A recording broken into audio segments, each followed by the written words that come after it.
Welcome back to another deep dive. You know the drill. Our mission is pretty simple. We grab some really fascinating source material, we dig deep, and pull out the key stuff. Also, you can get, well, really well informed and hopefully have a bit of fun, maybe hear a surprising fact or two along the way. So today, we're diving into something that hits close to home for everyone, work ethics, according to the Bible. Yeah, this deep dive draws from some really powerful excerpts from Mark Mountjoy's work. It's called Work Ethics According to the Bible, Utilitarian Productivity in God's World. Yeah. It's quite something. No, it really is remarkable material.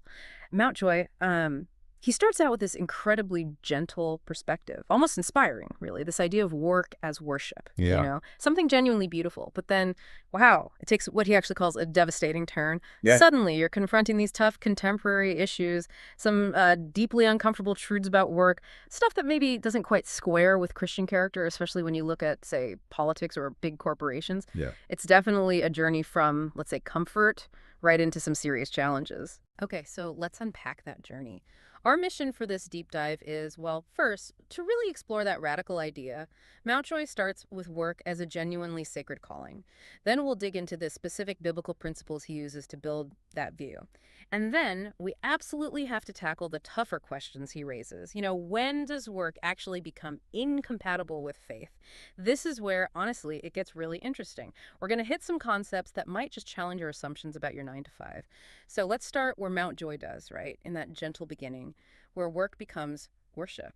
Just imagine it for a second. Monday morning, instead of that groan, maybe it's a quiet prayer of thanks. Seeing your office or your shop floor or wherever you work as a kind of cathedral, a sanctuary. Yeah. It completely flips the script on work being just a necessary evil, doesn't it? It's a profound transformation he's suggesting. I mean, your daily grind, your labor, becomes an actual act of devotion.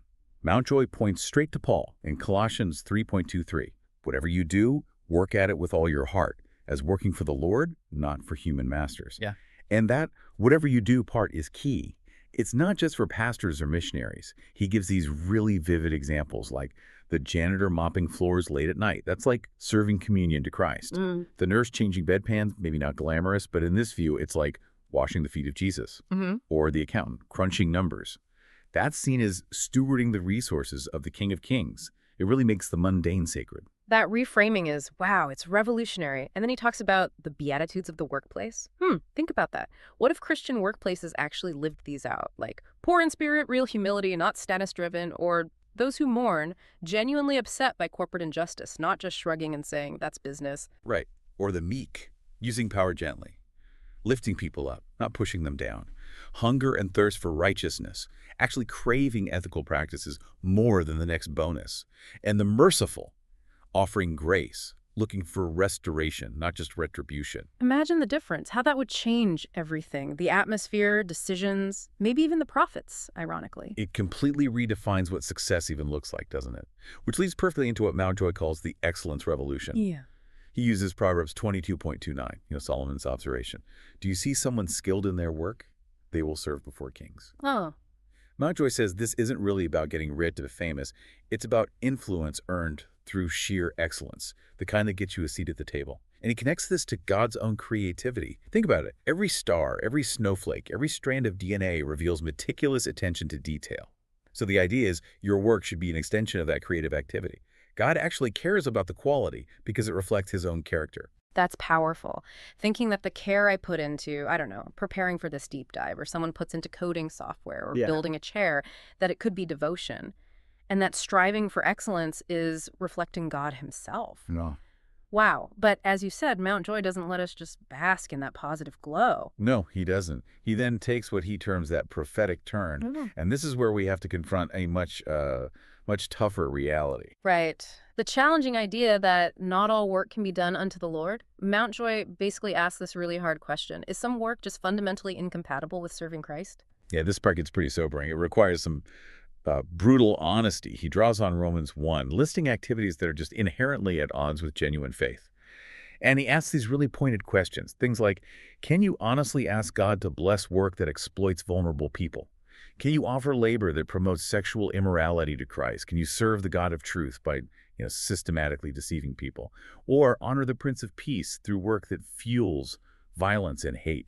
It's intense. Yeah. And then he backs it up with Revelation 21:27. Nothing impure will ever enter heaven, nor will anyone who does what is shameful or deceitful. Period. And then he brings in what he calls the most terrifying warning of all. That's from Matthew 25, isn't it? Exactly. Verses 41 to 46, where Jesus condemns those who neglected the poor.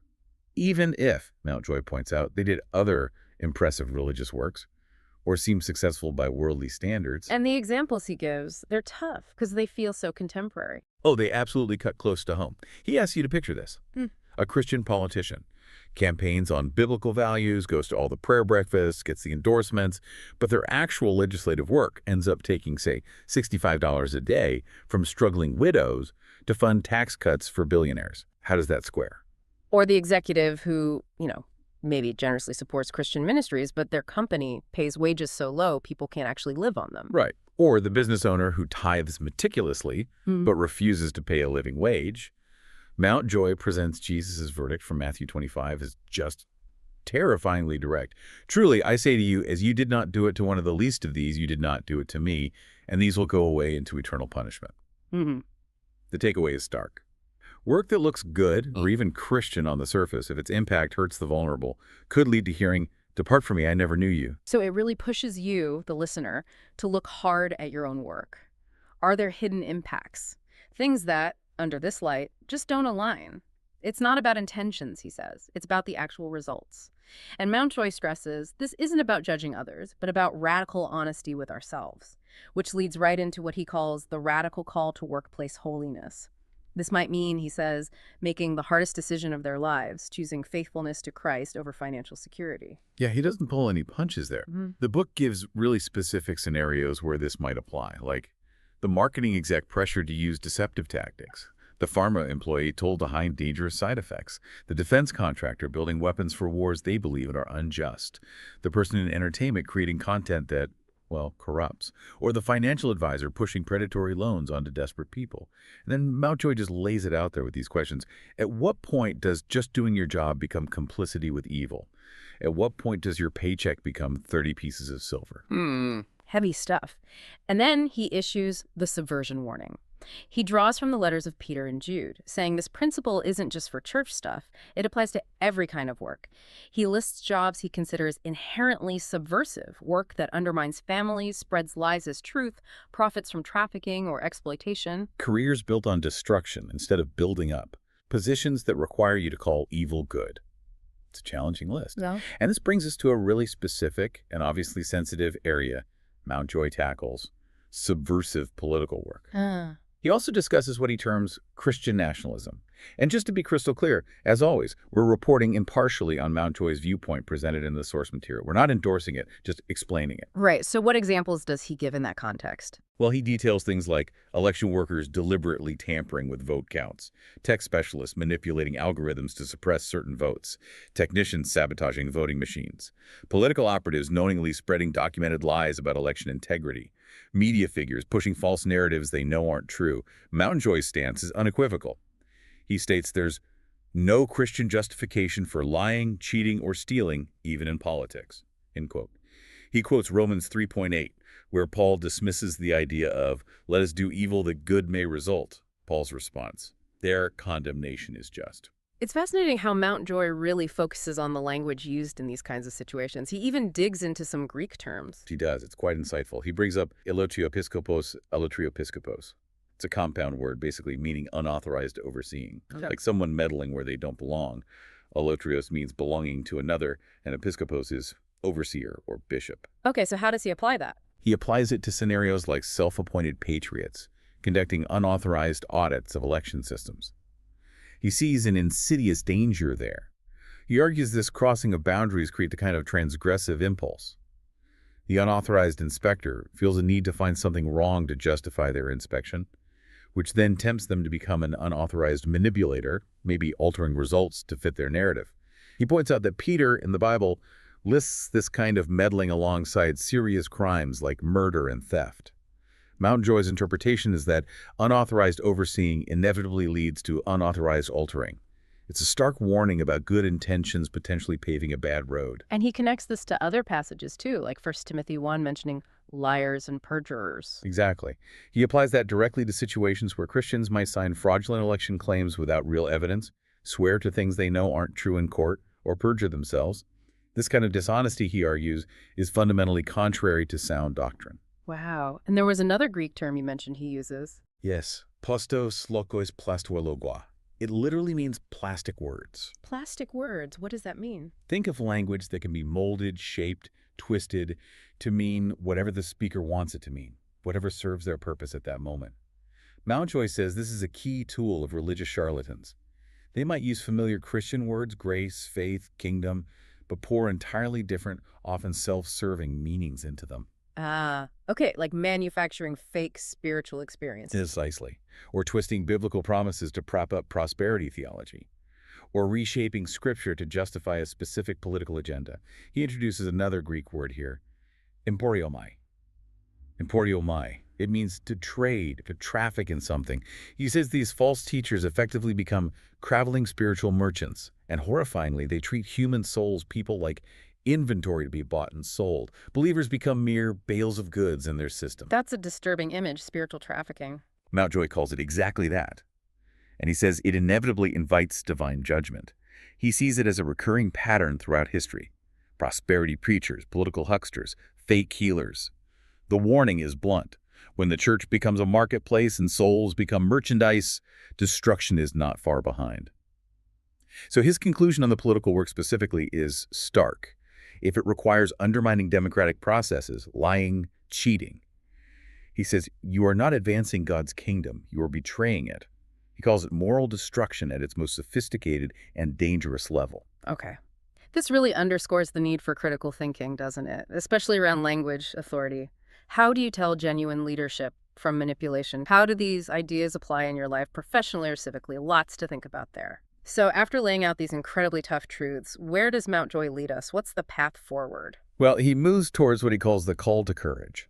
Because, let's be honest, this message fundamentally challenges you to examine if your entire career path actually aligns with the character of Christ. And that might mean quitting. For some, yes. He explicitly says it might mean quitting jobs, changing whole industries, maybe taking significant pay cuts, all to maintain integrity.